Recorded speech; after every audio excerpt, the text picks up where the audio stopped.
All right, so today we'll be doing a simple flag kind of animation thing. Okay, simulation, I mean. And we'll see like how to work with UVs, and in the upcoming classes we'll see how to also apply textures and maps and everything. So if you look at this, we'll be trying to get something like this. Right now, this is like this attached in the air. We'll try to attach it with a pole or something. Okay, so once again, I'll just remove all these things. Okay, and just start with a grid.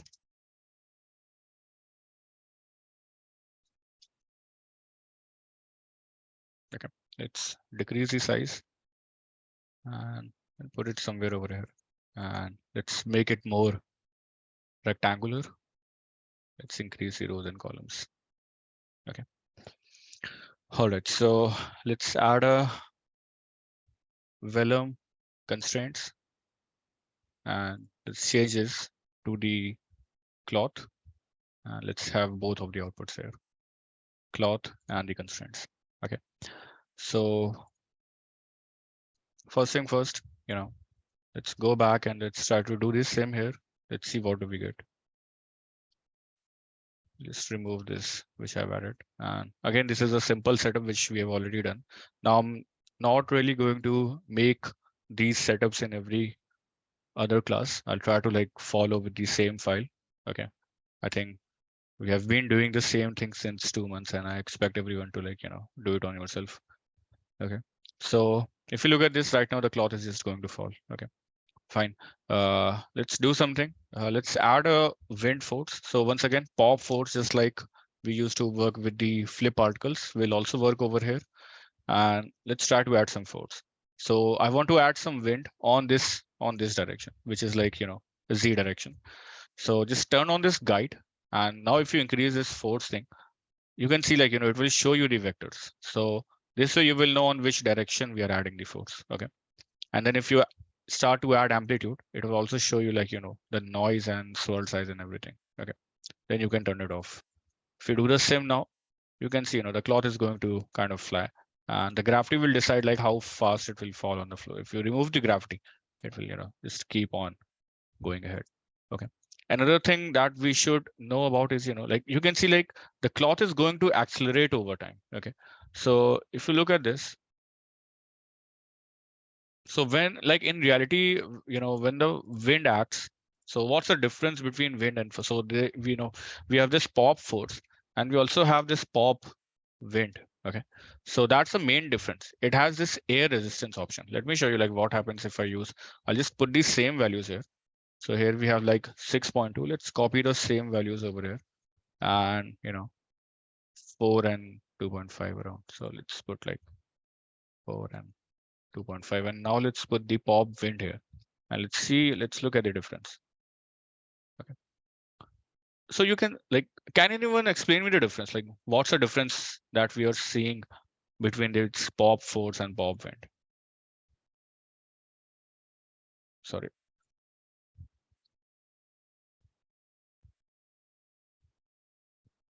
See,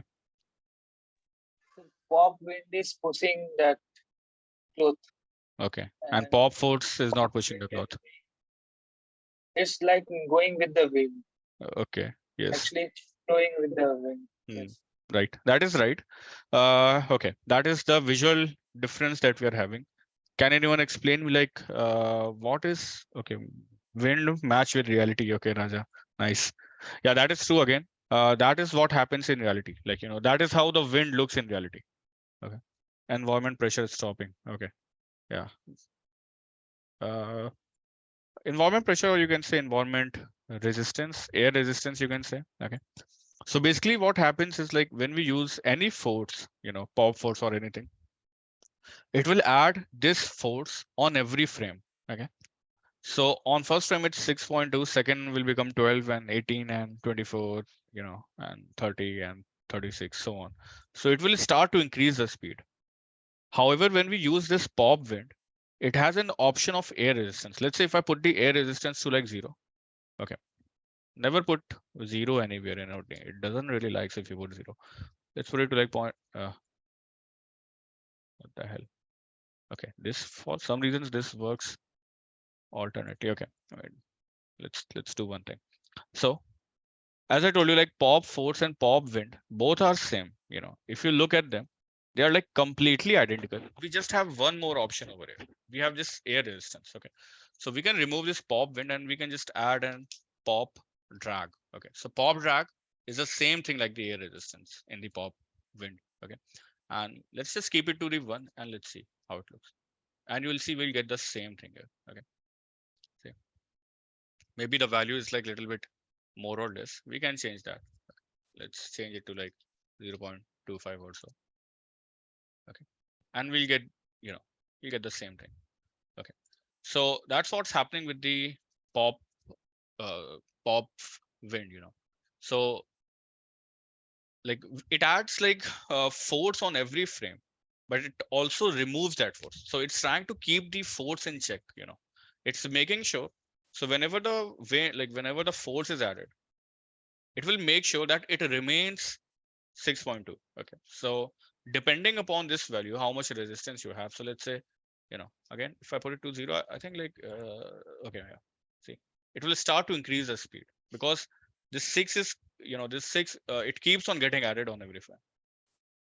If we put the air resistance like 100 also, see, like it will barely move. It will start to like deaccelerate over time. Okay, we put it to like 10. Now you will see, like, it will like kind of move, and then there will be like wind in between. Okay. So you can see like this is all the turbulence which is in the air. Okay, all the waves and noise and all. Okay, so that is the difference between pop force and pop wind. So always use pop wind for these kind of effects. And yeah, Raja, you're right. So the amplitude, not the magnitude, this is the amplitude. So if you turn this thing on, guide, basically, it creates this kind of noise everywhere. It's just same thing. Okay. All right. So yeah, that is what happens here.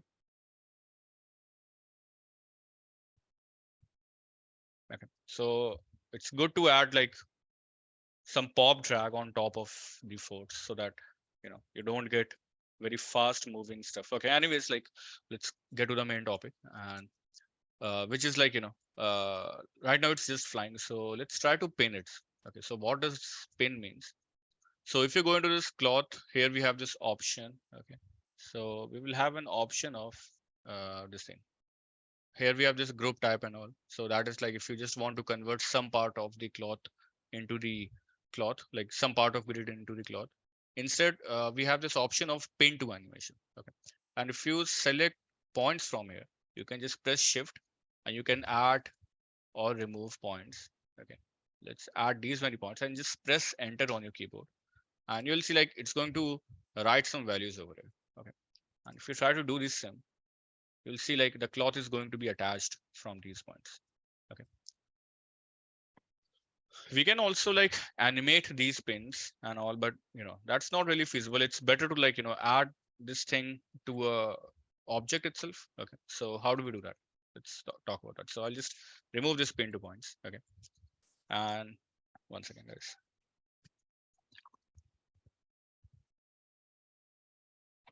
Okay, so instead, let's use a tube or some kind of geometry. So let's come here. I'll just add a tube here. Okay, and let's keep it like this.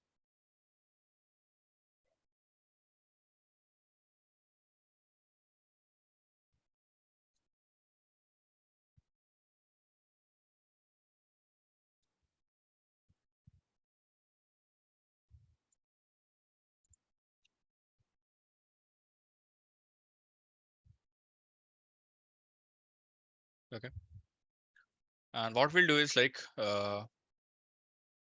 in this third input, you have this collision geometry. We'll have to bring this into the third input here. Okay. Right now, that won't really do anything. Okay. So what we'll have to do is we'll have to add a new node now. So just add vellum constraints again. Okay. And this time change the constraint type from this default one to attach to geometry. Okay. And if you click on this, let's see if we can see anything. Okay, yeah, obviously we cannot see anything because we have connected this tube here, but it needs to be coming over here also. Okay, and now you'll see like we will have some new threads over here, like kind of constraints over here. If we try to do the same, let's see what happens. Okay, so it looks like kind of weird, like it's like, okay, once again, let's turn on the gravity now. See, it looks a little bit weird, like it's not really falling. The cloth is like leaning over here and it's not really falling. Okay. So you can visualize some of the constraints. So if you go into this Vellum object guides, you can turn on this show guide geometry. If you turn on this attached to geometry, you can see all the constraints which are like attached to geometry. Okay. And there's a problem over here. Well, the problem is these constraints are running throughout the geometry, throughout this this grid. See, and what happens in reality is, let's say if a cloth is attached to some pole or something, only the certain part of that cloth is like is stitched to the pole, not the whole cloth, right? So that is what we want to do over here. So if we go back, so if you click on this attach, okay, also you can just go into this wireframe so that you can like see these constraints more easily. Okay, not wireframe, we have this I think, let me show. Uh, okay, I think these are the constraints only.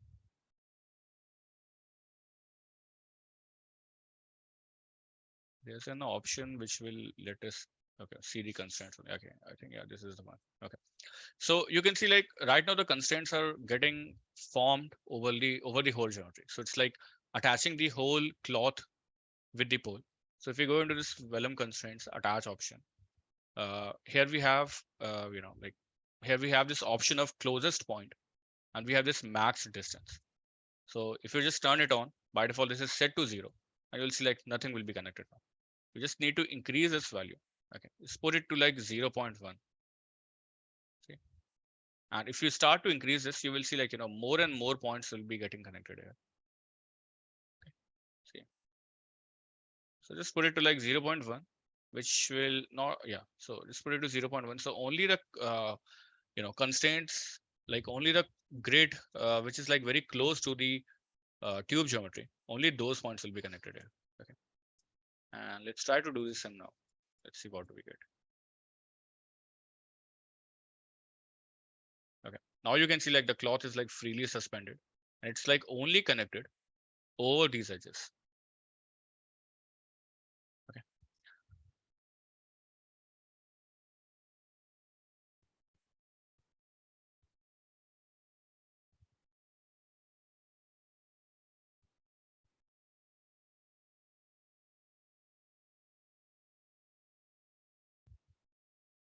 Okay. So now the next thing is, I hope that makes sense to everyone.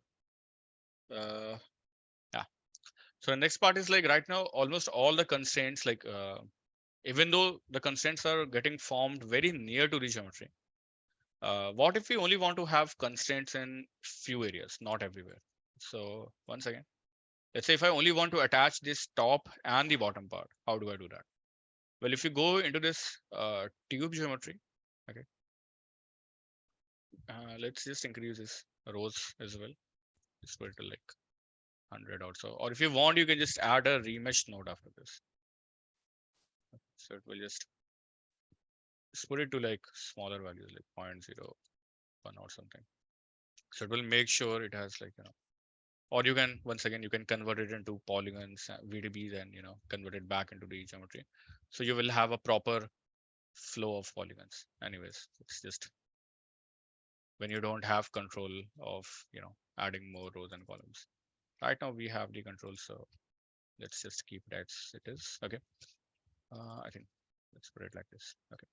So now what we can do is if we go here into this tube, we can add a group node.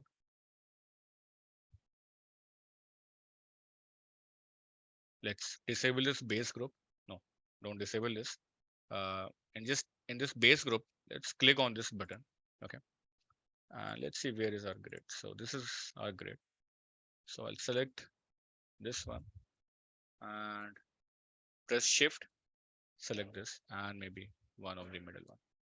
And just press enter over here. And you'll see, like, these uh, primitives will be grouped here. Okay. You can call it like pane. Okay. And now if we go into this attach option, okay, here we have this option of target group. So you can choose this pin group. And now you will see like the constraints will only be formed over that group. Just make sure you have the right selection, because the group that we have created is getting created from the primitives. So if you choose points here, you won't get access to that group. Okay. So then you'll have to change it to the points over here. Now, if you see, we will have this option. Okay. Now, if we do the same again,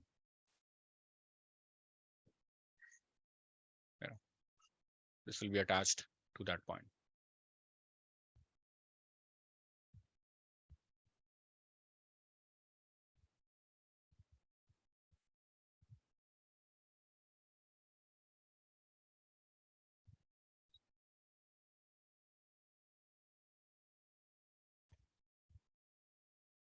Okay.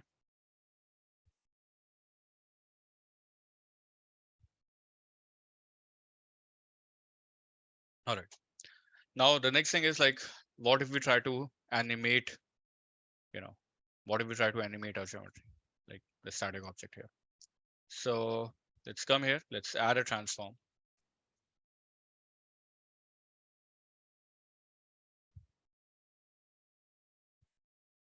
We'll change it to like pivot mode. The pivot somewhere over here. Okay. And okay, so I can just add some function over here on this x-axis. So I'll type like sine. In the bracket, I'll say $f multiplied by like 50 or so. I'll add some frequency. So you get something like this. Okay, it's a little bit fast. Let's put it to like 2 or so. Okay, maybe 1.5.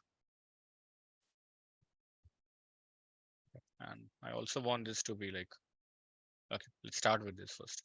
Okay, and there's one thing that you should know, like when you add this transform, due to like, this thing, there might be a problem, like when you come over here, you can see like it has an offset over here. Okay. So the attached constraints might not work sometimes, because if there's like too much of offset, okay, right now it's working. Okay, it's like we have turned this node off. Okay, let's turn it on and let's see if it works. Okay, still it's working. And let's say if we were having the frequency to be like set to like 5 or something, or okay, let's see if it works now. Yeah, see, now it won't work. Why? Like the pole is completely on the, like the pole is gone, beyond the geometry itself. So that is something you'll need to take care of. And you'll have to move the flag in that position, or, you'll have to start the pole in a position where the cloth is like completely aligning with it. Okay. So just take care about this thing. I'll just keep it back to like 1.5 itself. Okay. And for some reasons, this is like not, yeah, see, it's not like updating in real time. Anyway, so let's say if something like that happens, the fix is like easy. You can just add another transform here. Okay. And, we can, again, like, can just copy the pivot transform here and paste it here. And just do a paste values. Okay. And let's just try to rotate this a bit. Okay. And now you can see we have the constraints.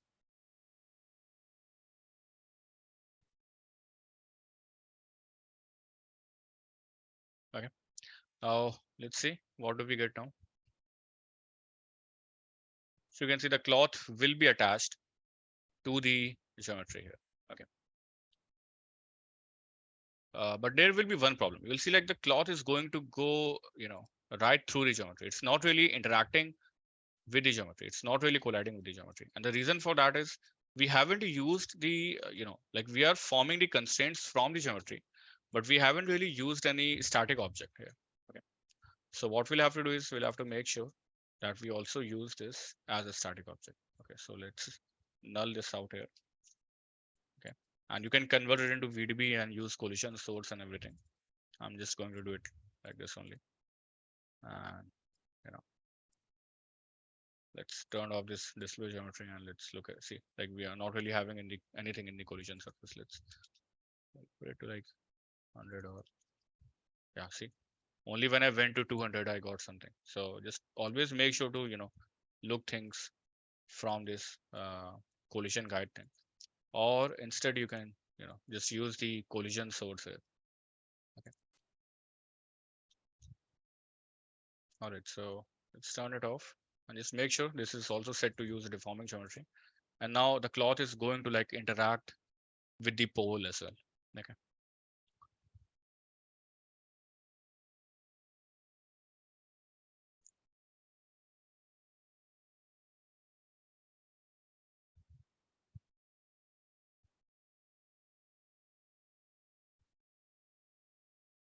If you remember Tom and Jerry, that is what they used to do, when they will lose the fight, a white flag. Okay. So next thing is like adding texture to it. So let's see how we can, we'll be adding texture in the next class. First of all, let's take care of UV maps. Okay. So if I come back here and if we, I just use a DOP import field here.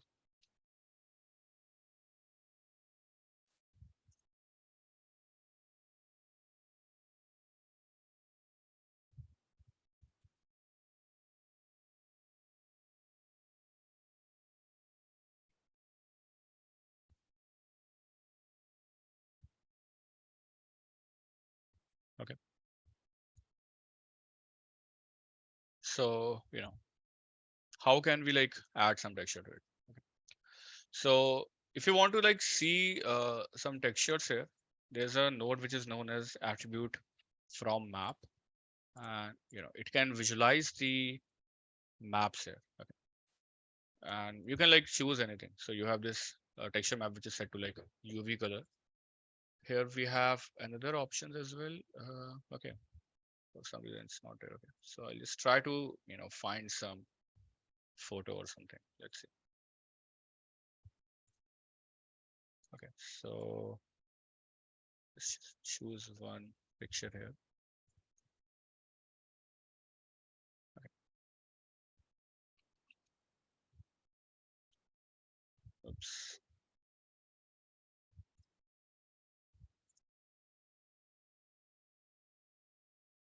Yeah. Okay. So you can see like, this is not really working that well. Like it's not really showing anything. Okay. And the reason for that is we don't have any UVs. So what is UVs? So UV stands for, X and Y. Okay. What happened, Rahul? Didn't get you. So So Houdini you are using Houdini non-commercial. non-commercial. Why? So that NC, what does that mean? Where? Houdini NC. Where? Your previous file. What? When you He is minimize talking about the apprentice, Houdini apprentice, non-commercial No, this version. is not non-commercial. No. NC is like NC is non-commercial. So when you save a file, does it even matter? Anyways, like don't interrupt. Anyways, I don't have to use okay, sorry. like if I use non-commercial, I'll be soon in jail. I already have lots of problems with the government. I don't want to get more fucked. Anyways, yeah. So let's just use like, so there's a default texture over here. Just change it to like revert to default, and you'll see like we have this gay flag. Okay, for the gay people. So you can see like it floats through the texture, like the texture doesn't really works over here. Okay. Texture, it doesn't really works. And the reason for that is we don't have any UV sets. Okay. We don't have any UV maps, like, like what is UV as we were talking about. So UV stands for X and Y. That means how do you map a texture on a geometry? So there's something which is known as UV unwrap also, unwrap UVW, and that means let's say if you want to have the texture on a certain point or something, so you'll have to unwrap the texture and then you'll have to paint on it, and you'll have to do all that stuff. But uh, for normal purpose, we can just get away with it. So if we see, we don't really have any UV attribute here. Okay, and that is because we never created it. So let's say if you try to create a UV project, you can use lots of them. You can also use UV map here. Okay, not UV map. Its name is UV texture, sorry. And if you click on this, you'll have to. So basically, this also projects the texture on top of your object. You'll just have to set the right axis. So right now the projection axis is set to Y axis. So this is facing on what direction? This is facing in the X direction. So if I change it to like X axis, this is what we get. And okay, so you might be thinking, okay, everything is working out. And if we look at the texture here, so the texture will also work. And if I try to load some, small pieces, or if I try, see, now if I try to load any texture, it's going to work fine. But there will be a problem. As soon as I go into the second, as soon as I start animating this thing, you can see it's working, but the texture is going to float. See, what happens is like, initially, and one more thing I'll do, I'll just increase. So in the render time, this will work fine. Right now, this is just for the viewport. I can add that vellum post process here.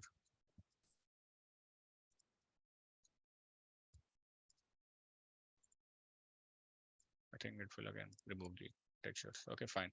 Let's do one thing. Let's keep it like this.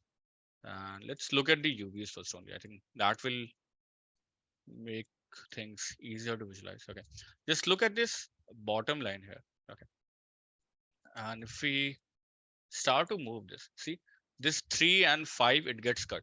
See, we have this 3 and 5, and if we go into the forward frame, see, it's like getting cut, and see it's already gone. So we have this 3 5, and see, so the texture is like floating through the UVs. Okay, because we are setting the UVs after the simulation, and that doesn't work. What you'll have to do is you'll have to set this UV before the simulation itself. Okay, so you'll have to, let me just remove this. Let's do a Control X, and before the simulation, when you have the geometry, just put a UV over it. Okay, so now we have the UVs, and if you want, you can scale it up or scale it down. It's up to you. Let's keep it something like this. Okay, so it will be much more easier to visualize. Okay, and now it's going to go throughout here, and it will also save the UVs here. Okay, so okay, I think it, yeah, so it's going to store the UVs onto these constraints, because the constraints are what which moves, and the geometry is something which gets moved. Okay, so now if we try to look at this, see, and if we play, so you can see like the UV, it sticks to the geometry. Okay, and now we are ready to like apply some texture on top of it, because it's going to inherit the UVs. It will look into the UVs, and the texture is going to stick to the geometry. Okay, so yeah, that is it. Let's go to the next class tomorrow, and we'll be adding some textures to this thing. We'll try to increase the resolution of this cloth, and when we increase the resolution, we face some issues. So we'll be working on those as well. Like we'll be getting lots of stretchiness and all. So we'll be fixing the stretchiness by increasing the substeps, and we'll be seeing how we can work with some maps and all. Okay, so if you have any doubts, let me know, or you guys can disconnect. Let's meet tomorrow. Sir hmm. थोड़ा सा एक confusion था, मतलब कि हम्म। क्या job के लिए केवल हुड नहीं सफिशिएंट नहीं रहेगा, मतलब कुछ और भी सॉफ्टवेयर आना चाहिए साथ में? Depends upon what department you are going. Okay, so if you want to be an FX artist, then yeah, Houdini is enough. But let's say if you know more, that is better. I'll tell you like one thing. So right now, everyone is like, enjoying this field. Since last 1 year, people are like little worried because AI has stepped in. And believe me, like after 5 years, things will, get very messed up. So only the people who can do lots of things at once are going to survive, and rest everything, just wait for it. So still you have time to like start upgrading your skill set, because after 5 years, doing one thing won't be enough. Nobody knows what AI is capable of. It's like every day it's blowing stuff. Every day, like there are some new things you will know. It's making music and it's making movies. Now Coca-Cola has released an ad which is like completely done in AI. Okay. So still like it's on its early stage. Okay. It's doing all the abstract and random things, but you never know. So I'll tell you what happens, what will happen. So if a company who is having 100 employees, those 100 employees will only be 10 employees after 5. Now I don't know. It could be just next year. Okay. It could be in next 5 years, or it could be in next 10 years. I don't know. It, it's completely, in just 1 year, Mid-Journey and softwares like Stable Diffusion and all, they came from nothing. They were nothing. And in just 1 year, they are like almost perfect in the images. Okay. So all the people who were doing graphic designing and photo editing and photographers, they've already started to lose their job very badly. Okay. With Chat GPT, lots of programmers and lots of accountants and lots of, lawyers have started to, lose their job. Now, same thing right now, we are safe. Okay. Reason for that is like, if you see the first people who are going to lose jobs in the VFX industry is like the people who are doing camera tracking, because camera tracking is like one of the very straight, again, I'm not saying it's easy, but it's something which AI can, predict very easily. Okay. Because it does not requires any creativity. It's all about, tracking the camera. Second thing which will go is like the color correction and all. Third thing which is going is the match mission, not animation, match mission. Okay. Like you just do some acting and all the match mission will be created. So people who were doing match mission, frame by frame match mission and frame by frame rotoscopy and projection, that is going to go away. Fifth thing which is going to go away, next thing which will go away is like this thing, human based animation. So all the animation which are done by humans and which are replicated into the software, that is going to go away. Okay. What are the things which will not go? And that is something, those will be two things. Again, I'm not saying that will never go. That will also go at a point. Those things which will never go easily will be something which requires a technical sense and an artistic skill. Okay. So like, let's say if you're doing animation of a dragon, maybe, okay, or maybe a dragon who's speaking and who's dancing also. So you don't have any reference of a dragon which is dancing. So AI cannot copy it from somewhere. And you can also not make a dragon act because they don't exist. And even if they exist, like, they won't follow your, what you say. So that is something. So if you have if you have animal animation where it's jumping and doing all that stuff. So all the things which are most tough are the ones which are still going to remain. Second thing, and let's say when we talk about FX is it's going to stay for a while. Not for a while, I mean, it will at least stay for next 10 years. But in 10 years, what will stay? This simple cloth animation, do you think this is going to stay? No, this is not going to stay. A ship which is coming out of water and, or maybe a spaceship which is falling into the water, things like those are going to stay. Because we don't have any references for that. You will get 50 references for a cloth simulation like this. Okay. So all the things which can be copied easily are not going to stay. So please, try to work more and work hard. Things are uh, going to be good. Roto, it doesn't even exist. It never existed. I don't know, like, why is it even there? And people are like still, wanting to go into this roto.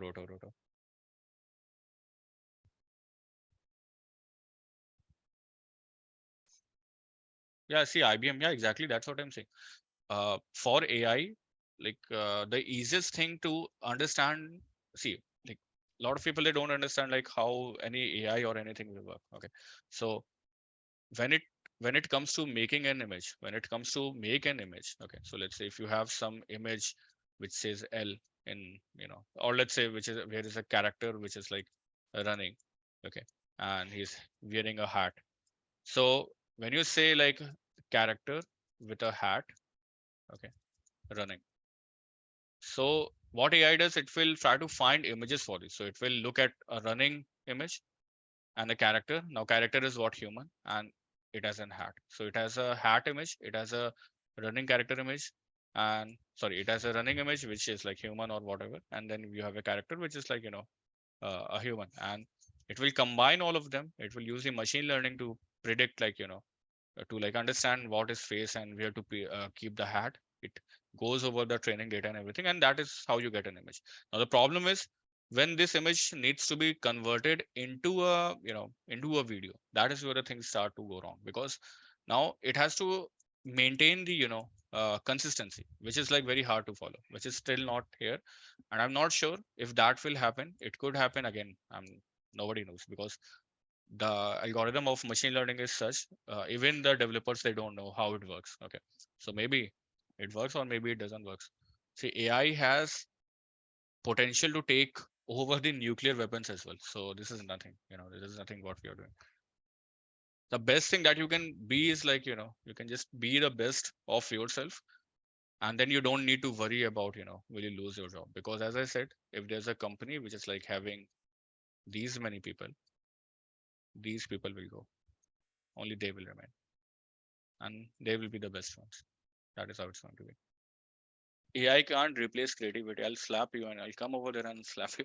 What is like, haven't you seen Midjourney? I'll show you like what I made. How it cannot, like that is the problem. People are like very ignorant about these things. How much time will you take to make this kind of Batman model?